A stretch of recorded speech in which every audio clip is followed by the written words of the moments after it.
Right, so now we will learn how to determine the equation of a line. The equation of a line can present itself in two forms, and it's important understanding both because we can use both interchangeably, right? However we wish.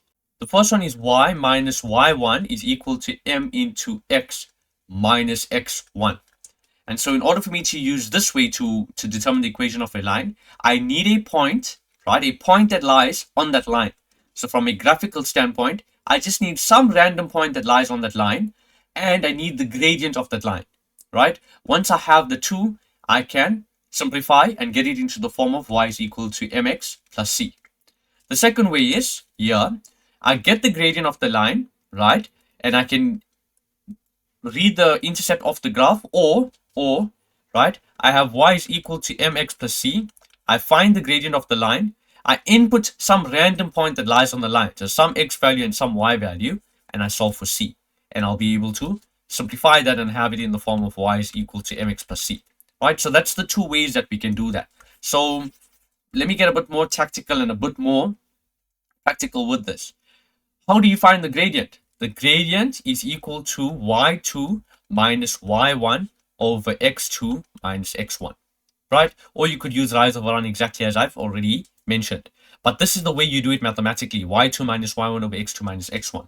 And so if I have a line, so let's say I have this point here, 4 and 5 and 1 and 2, right? 4 and 5 and 1 and 2. So what would I need to do first? I would need to find the gradient of this line. To find the gradient, m is equal to y2 minus y1 over x2 minus x1. So y2 minus y1 over x2 minus x1.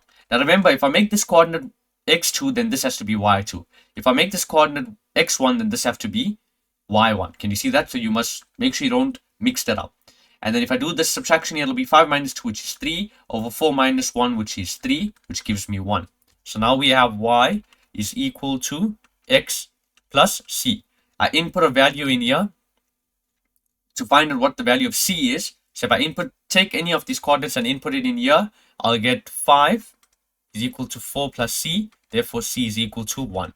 Can you see that? And so therefore, the equation, I have the gradient and I have the c value, is y is equal to x plus 1. Can you see that? That's how you get the formula.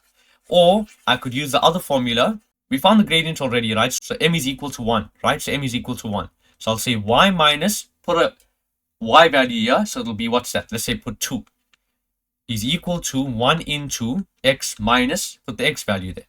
And if you open this out here and simplify, you'll have the following. Y is equal to, take the 2 across, becomes plus 2. Plus 2 minus 1 is plus 1. Can you see that? So bringing it back down to the form of y is equal to mx plus c, you can see that the gradient is 1 here and the c value is 1. Right, so either of these two ways you can use to get the answer. Now remember, questions can be presented to you in so many different forms. Because remember, we had an algebraic method. We had a table method, right? Then we had a graphical method, right?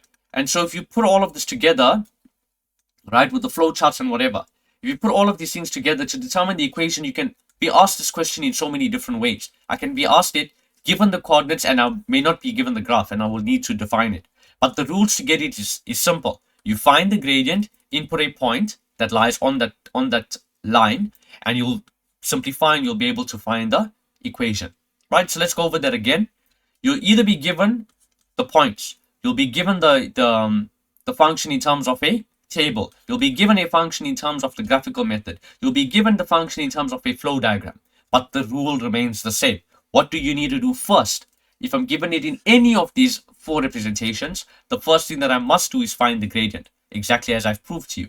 Then you take another point that lies on the line and you substitute x and the y in, or if you're lucky and the teacher is kind to you, then I'll give you the y-intercept indirectly. So in the flow chart, how would that look like? How would that look like if you were given the y-intercept in the flow diagram? Think about it. How would that look like? You'll be given 0, some rule, and you'll be given the y value as 1. Can you see that? So we don't know the rule, but we can see that they gave us this relationship.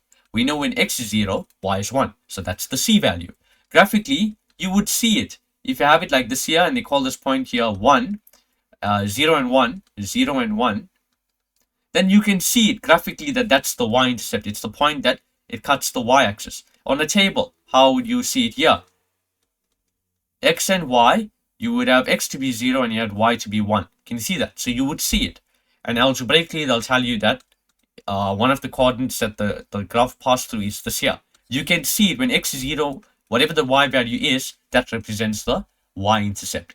So they can really mix these questions up because there's so many different ways of representing that one thing that we call functions. So we need to find the rule of it.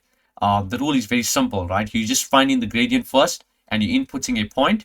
And likewise here as well, you're finding the gradient and inputting a point to find c, or the c value could just be given on the in plain sight, right? You can literally just see it, right? You can read it off the information that you're given. And then here, I already prepared you for grade 11 maths, right?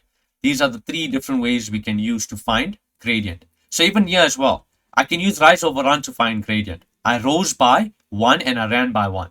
So that's how I know that the gradient was 1. So sometimes you don't have to use this method here. You can read off the graph. That's obviously provided that you're working with the graph. And let's say that they have like grid paper and you can actually read by how many units you're rising up and by how many units you're running forward. If you can do that, then you can use the rise over run method. Okay, so yeah, now what we'll do is we'll solve a few questions and tie all of these ideas together so that you'll understand precisely what I was saying when I was talking about all of this here. Okay, so yes.